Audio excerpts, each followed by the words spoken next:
Salam Bapak Ibu, Saudara-saudara yang kekasih di dalam Tuhan Yesus Kristus. Selamat pagi, saya berharap bahwa kita semua dalam kondisi yang sehat dan bisa beribadah bersama-sama dengan keluarga kita masing-masing di rumah kita dengan penuh syukur kepada Tuhan. Mari Bapak Ibu, kita akan memulai seluruh ibadah kita pagi hari ini dengan bersama-sama memuji Tuhan dengan segenap hati kita.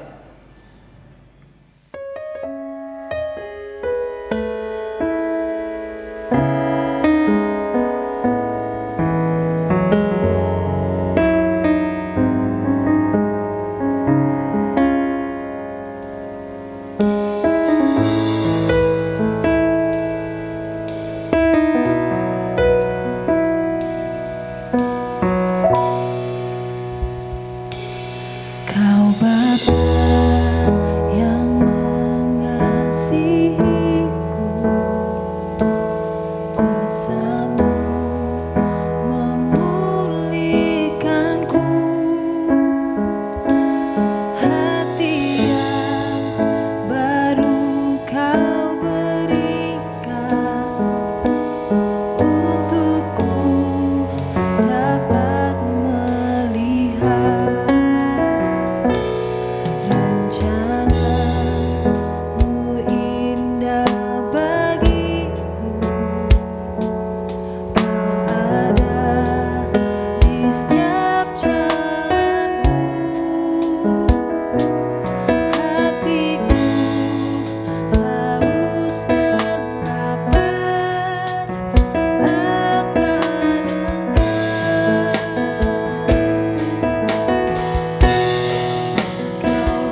Mari saudara, kita satukan hati kita hampiri Tuhan dan kita serahkan ibadah ini kepadanya.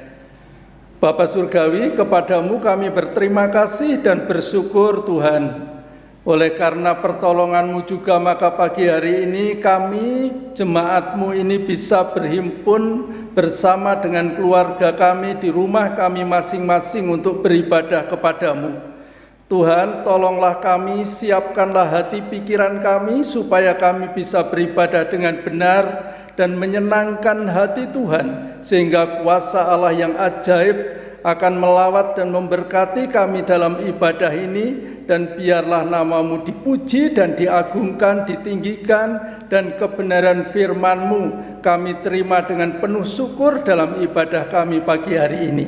Terima kasih Tuhan, kami percaya Engkau hadir, Engkau melawat dan memberkati kami. Karena itu Tuhan Yesus, seluruh kebaktian pada pagi hari ini hanya kami mulai dengan pengakuan bahwa pertolongan kita adalah di dalam nama Tuhan, Allah Sang Pencipta langit dan bumi dan segala isinya, yang di dalam kasih dan kesetiaannya tidak pernah meninggalkan buah perbuatan tangannya kekal selama-lamanya. Kiranya turun atas saudara-saudara sekalian anugerah dan sejahtera di dalam nama Bapa, Putra, dan Roh Kudus. Amin. Saudara, tiba waktunya sekarang kita akan menerima kebenaran firman Tuhan. Sebagai bukti kalau Allah itu setia membimbing, mendidik kita dengan kebenaran firman-Nya. Karena itu mari kita pujikan nyanyian ini dalam rangka persiapan kita untuk menerima kebenaran firman Tuhan.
Kita akan bersama berdoa. Tuhan, kami berterima kasih karena di dalam ibadah ini Engkau memberi kepada kami waktu untuk duduk diam mendengar akan kebenaran firman-Mu. Mari tolong Tuhan lembutkanlah hati kami, berikanlah hikmat kepada akal dan pikiran kami Tuhan, supaya ketika kami membaca dan belajar firman-Mu kami boleh mengerti akan kehendak-Mu. Tuhan akan memampukan kami untuk dapat menyimpan dan menghayati kebenaran firman-Mu itu dalam kehidupan kami sehari-hari bersama dengan keluarga kami. Tuhan, Kau juga akan menolong hamba-Mu ini Tuhan, supaya Engkau berkenan memakai hamba-Mu untuk menjadi alat menyampaikan kebenaran firman-Mu. Terima kasih Bapa di surga, di dalam nama Tuhan Yesus kami berdoa. Amin. Saudara, pagi hari ini kita akan bersama-sama membaca firman Tuhan dari kitab Kejadian pasal yang ke-26 ayat 24 sampai ayat yang ke-31. Kejadian pasal 26 ayat 24 sampai ayat yang ke-31. Demikian firman Tuhan. Lalu pada malam itu Tuhan menampakkan diri kepadanya serta berfirman, "Akulah Allah ayahmu Abraham, janganlah takut, sebab aku menyertai engkau. Aku akan memberkati engkau dan membuat banyak keturunanmu karena Abraham hambaku itu." Sesudah itu Ishak mendirikan mezbah di situ dan memanggil nama Tuhan. Ia memasang kemahnya di situ, lalu hamba-hambanya menggali sumur di situ. Datanglah Abimelek dari Gerar mendapatkannya bersama-sama dengan Ahuzat, sahabatnya, dan Pikol kepala pasukannya. Tetapi kata Ishak kepada mereka, "Mengapa kamu datang mendapatkan aku? Bukankah kamu benci kepadaku dan telah menyuruh aku keluar dari tanahmu?" Jawab mereka, "Kami telah melihat sendiri bahwa Tuhan menyertai engkau. Sebab itu kami berbicara, baiklah kita mengadakan sumpah setia antara kami dan engkau. Dan baiklah kami mengikat perjanjian dengan engkau, bahwa engkau tidak akan berbuat jahat kepada kami, seperti kami tidak mengganggu engkau, dan seperti kami semata-mata berbuat baik kepadamu, dan membiarkan engkau pergi dengan damai.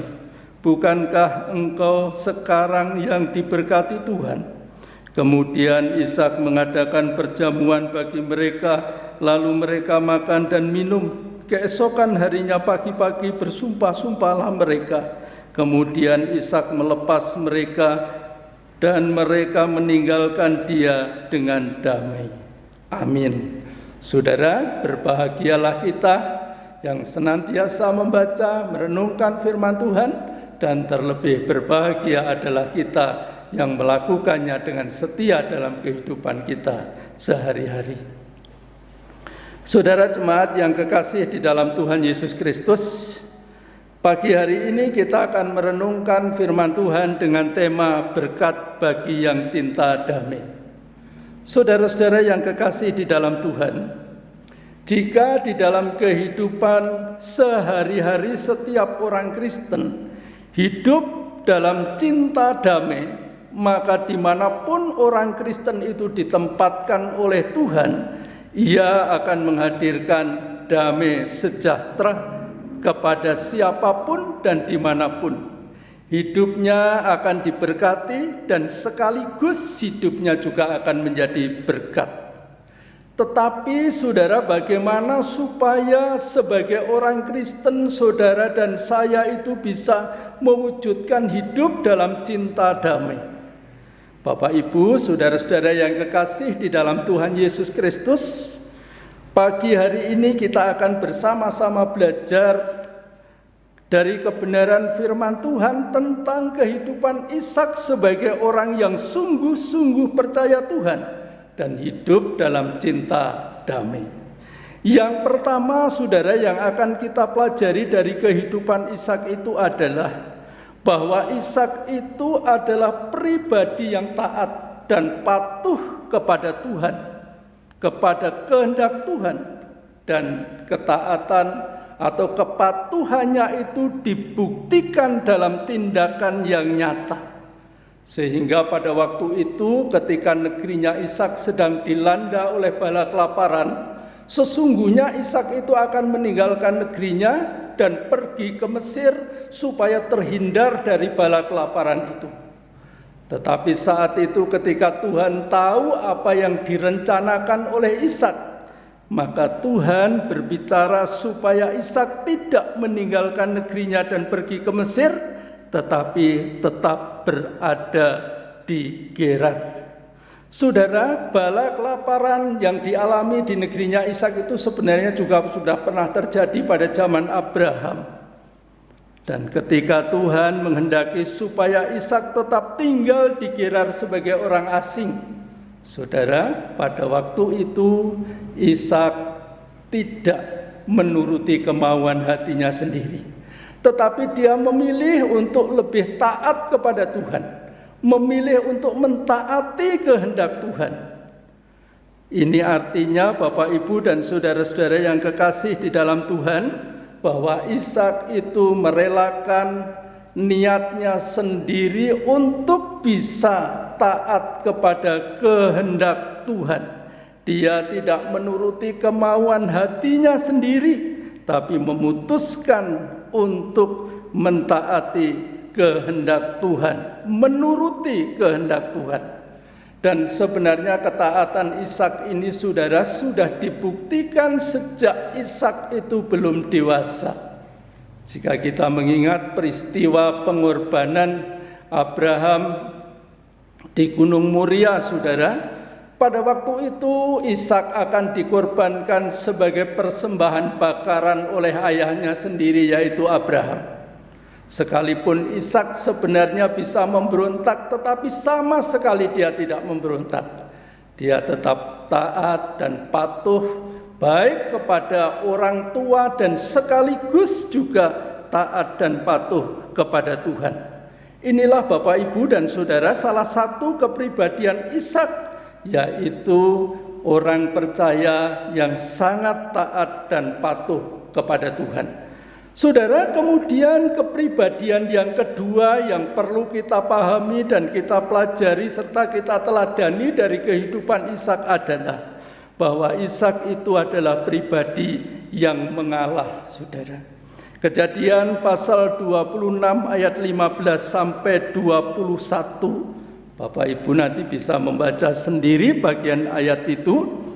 Di sana menjelaskan bahwa walaupun Ishak itu hidupnya sudah mapan, saudara, di negeri di mana ia berada, bahkan menjadi orang yang sangat kaya karena diberkati Tuhan dan kerja keras yang dilakukannya. Tetapi ketika orang Filistin mengganggu dia, menutup sumur-sumur yang dipergunakan untuk lahan pertanian dan untuk pemeliharaan ternak-ternaknya, saudara, ia tidak melawan. Ishak memilih untuk pindah tempat tinggal. Bahkan ketika Abimelek, raja orang Filistin yang warga masyarakatnya mengganggu ketenangan kehidupan Ishak itu mengusir dia, saudara, Ishak tidak membela diri.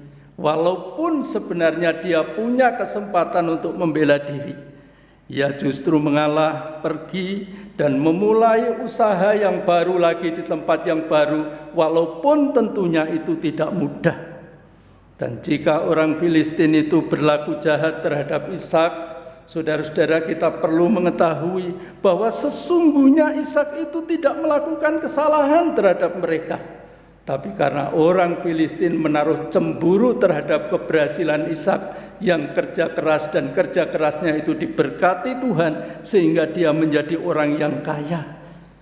Itu yang membuat orang Filistin itu kemudian berlaku kasar, sewenang-wenang, semena-mena terhadap Ishak. Bahkan raja Filistin sendiri kemudian mengusir Ishak dari negerinya karena mereka cemburu sebab Ishak diberkati Tuhan dan menjadi orang yang sangat kaya. Tetapi bagi Ishak, Bapak, Ibu, dan Saudara, keberhasilan dan kekayaannya itu tidak membuatnya menjadi orang yang sombong, yang membalas kejahatan dengan kejahatan, tetapi dia tetap mengalah demi perdamaian, mengalah dengan tujuan yang jelas, tidak hanya asal mengalah. Dan kita perlu tahu bahwa tidak selamanya yang namanya orang mengalah itu pasti kalah, saudara. Tetapi Ishak mengalah demi terciptanya suasana perdamaian di seluruh daerah di mana dia tinggal dan di sekitarnya. Saudara, itu kepribadian yang kedua yang ia miliki dalam hidupnya. Dan kemudian kepribadian yang ketiga yang perlu kita teladani dari Ishak ini adalah bahwa Ishak adalah pribadi yang suka memaafkan. Saudara, itu tertera dalam ayat 30 dan 31 yang mengatakan demikian, saudara.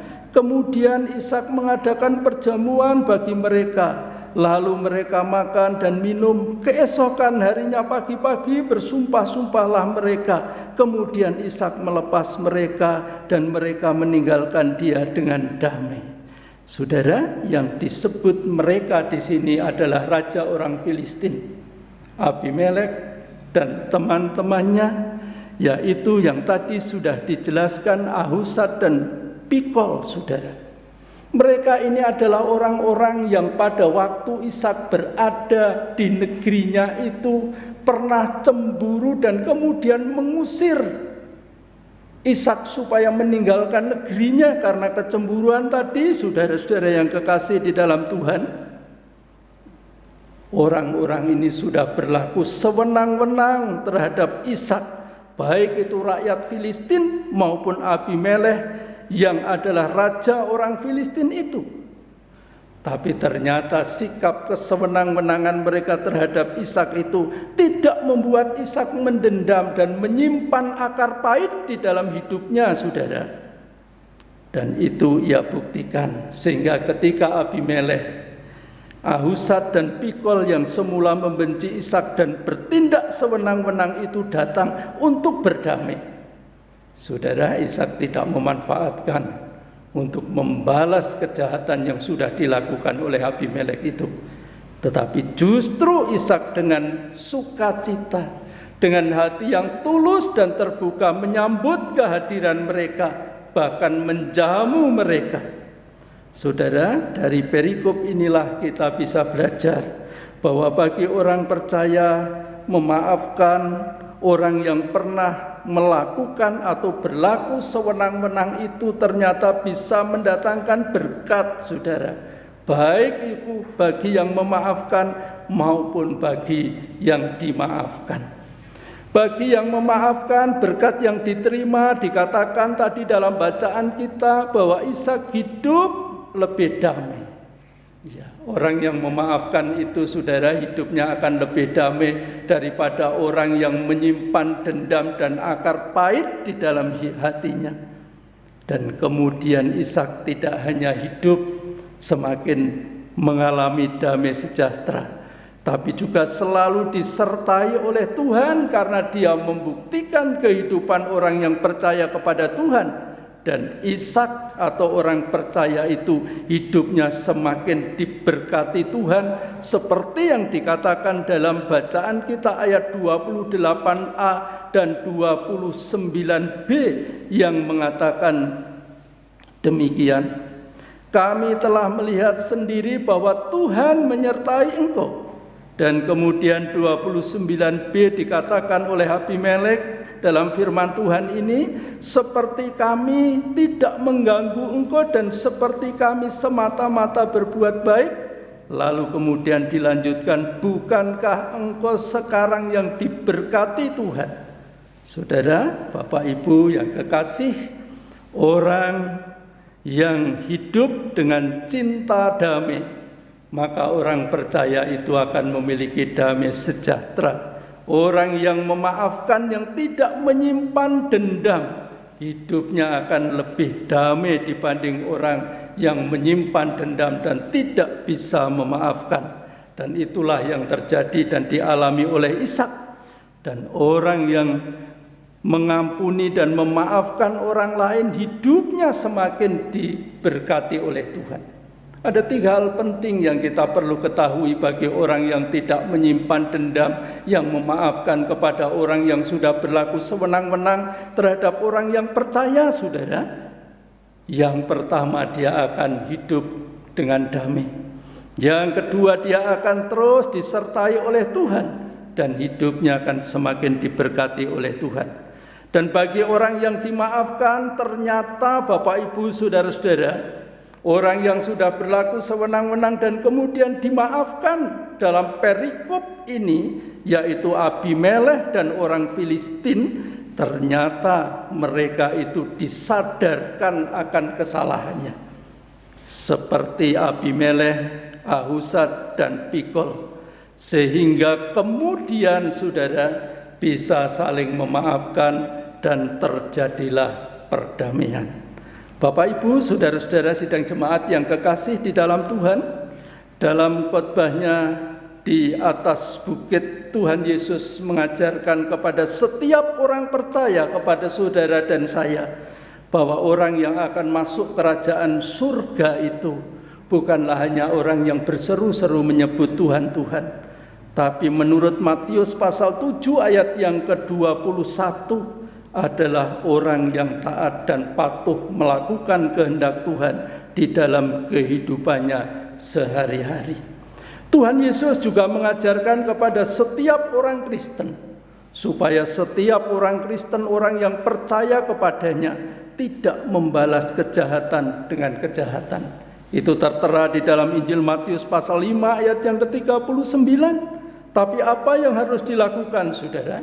Dalam doa Bapa kami, Tuhan Yesus mengajarkan dan memberikan contoh supaya setiap orang Kristen mengampuni orang yang bersalah kepadanya.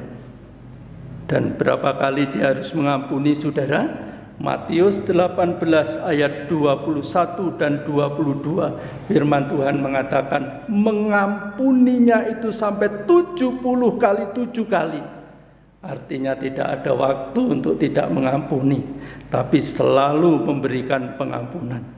Saudara, Bapak Ibu yang kekasih di dalam Tuhan, secara kedagingan mentaati dan melakukan firman Tuhan itu bukanlah tindakan yang mudah, saudara. Tindakan yang sangat sulit secara kedagingan manusiawi kita, terlebih dalam situasi yang sulit, situasi yang tidak mudah yang sedang dijalani dalam kehidupannya.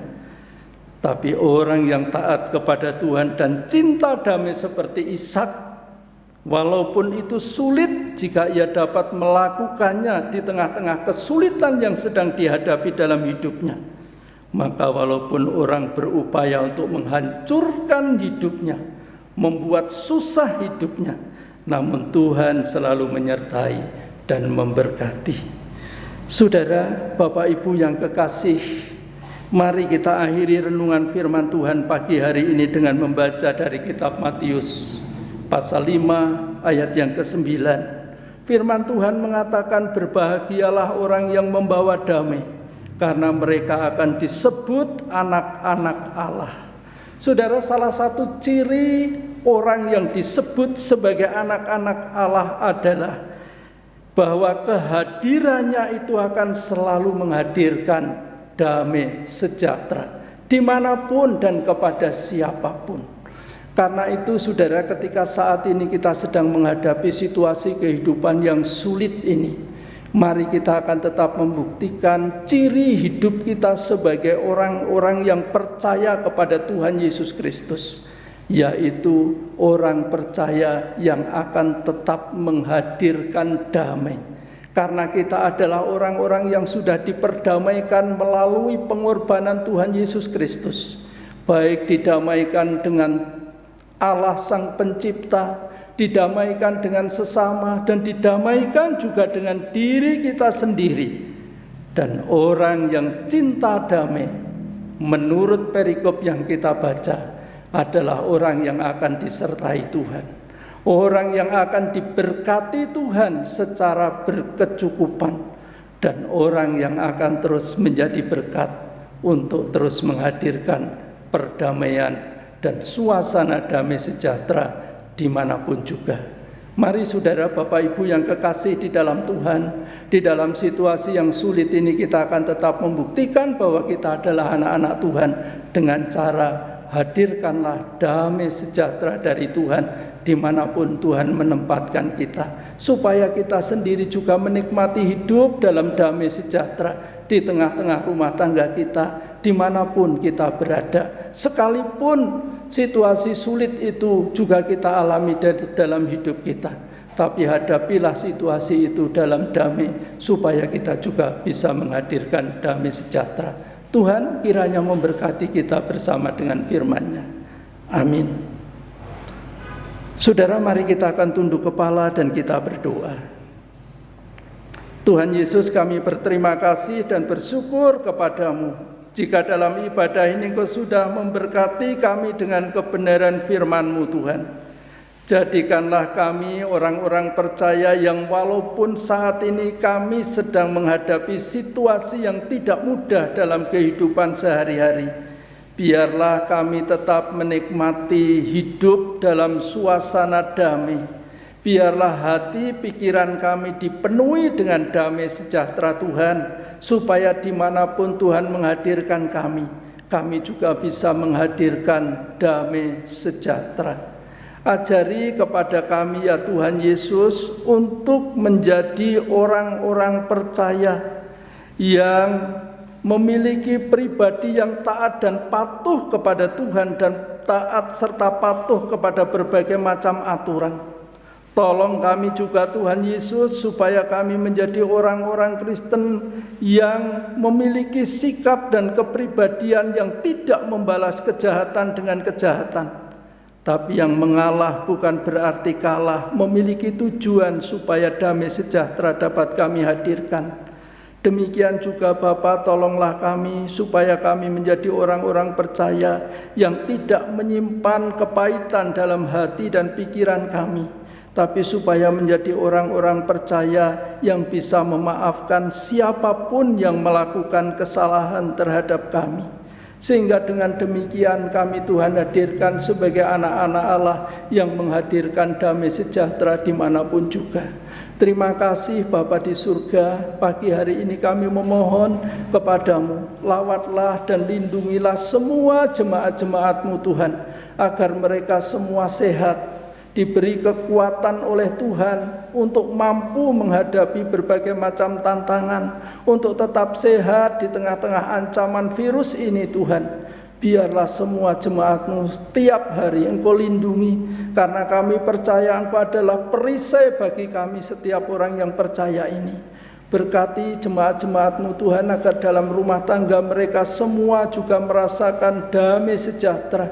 Diberkati usaha dan pekerjaannya Tuhan, dikuatkan mereka yang lemah, dihiburkan mereka yang susah, mereka yang tidak memiliki semangat, kiranya Tuhan akan mengaruniakan kuasa dari Roh Kudus untuk menyemangati semua jemaat-jemaat-Mu. Dan biarlah situasi sulit ini karena pandemi ini akan segera berlalu Tuhan, sehingga Kota Malang dan Indonesia pada umumnya akan segera terhindar dari ancaman virus corona, dan situasi kehidupan ini akan semakin baik dari masa-masa yang sudah dijalani. Bapa, kami berdoa untuk gereja-gereja-Mu di seluruh Indonesia. Tuhan akan memberkati gereja-gereja-Mu, memberkati setiap orang percaya, memberkati semua hamba-hamba Tuhan dengan berbagai macam pelayanan yang sedang dikerjakan. Berkati BMGK di Malang ini supaya terus menjadi kesaksian dengan segala aktivitas dan kegiatan pelayanannya ya Tuhan. Kami berdoa untuk bangsa dan negara kami Indonesia agar terus ada dalam lindungan Tuhan. Berkati pemerintahan kami di Indonesia ini Tuhan. Engkau memberkati Presiden kami Jokowi, Wakil Presiden, para menteri, pejabat tinggi negara, dan juga anggota MPR, DPR, sampai kepada para pejabat yang ada di daerah. Kiranya Tuhan akan terus melengkapi dengan segala hikmat, supaya bisa bersehati bersama-sama, melakukan tugas tanggung jawabnya dengan takut dan hormat akan Tuhan, sehingga Indonesia menjadi negara yang diberkati Tuhan. damai sejahtera itu akan hadir di negara kami Indonesia. Terima kasih Bapa, kami mengucap syukur dan berterima kasih Tuhan. Kami berdoa menyerahkan kami semua jemaat-Mu, supaya saat ini ketika kami menyisihkan sebagian dari berkat-Mu untuk dapat kami persembahkan, baik dalam persepuluhan maupun kolektif, Tuhan berkati supaya kami setia, sehingga dengan demikian pelayanan pekerjaan Tuhan melalui GKM Efata akan terlaksana dengan baik.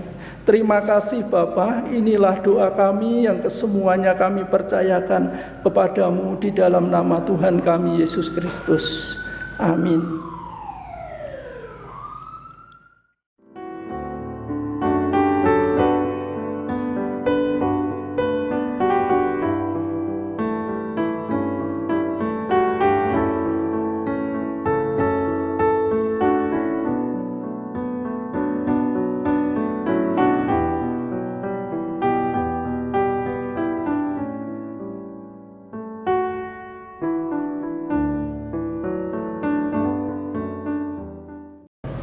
Saudara, Bapak Ibu yang kekasih, mari kita akhiri seluruh ibadah kita dengan penuh syukur kepada Tuhan yang sudah menolong kita sehingga kita bisa beribadah bersama-sama pagi hari ini.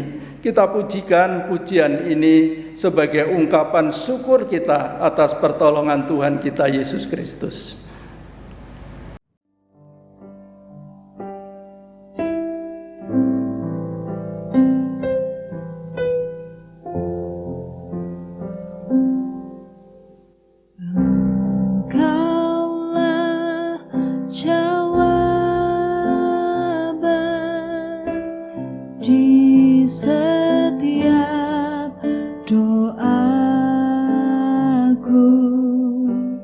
Saat ku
Saudara, Bapak, Ibu yang kekasih di dalam Tuhan, mari kita akhiri ibadah kita pagi ini.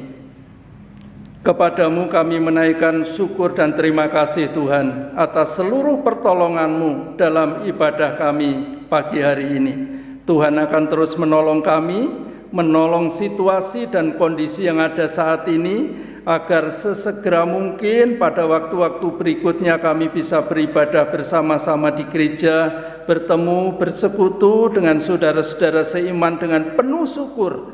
Terima kasih ya Tuhan, kami mengucap syukur, kami percaya Engkau merancangkan yang baik dalam kehidupan setiap umat-Mu yang percaya kepadamu. Saudara-saudara yang kekasih di dalam Tuhan, mari kita akan mengakhiri seluruh ibadah ini di dalam damai sejahtera, dan kini terimalah berkat Tuhan. Tuhan memberkati engkau dan melindungi engkau. Tuhan menyinari engkau dengan wajah-Nya dan memberi engkau kasih karunia. Tuhan menghadapkan wajah-Nya kepadamu dan memberi engkau damai sejahtera sekarang dan sampai selama-lamanya. Amin. Puji Tuhan, Bapak, Ibu, saudara-saudara yang kekasih di dalam Tuhan, kebaikan Tuhan selalu dinyatakan dalam memelihara kehidupan kita. Karena itu saya terus berharap kepada Tuhan agar Bapak, Ibu, saudara-saudara sekalian akan terus hidup saling mendoakan satu dengan yang lain supaya semua kita sehat. Dan sekali waktu nanti Tuhan akan menolong kita untuk bisa berhimpun, berbakti bersama-sama dengan penuh syukur di gereja. Manfaatkanlah media yang ada untuk saling berkomunikasi, saling menasihati, mengingatkan agar kita semua tetap setia. Terima kasih Bapak Ibu, selamat siang, salam sehat, Tuhan memberkati kita bersama. Amin.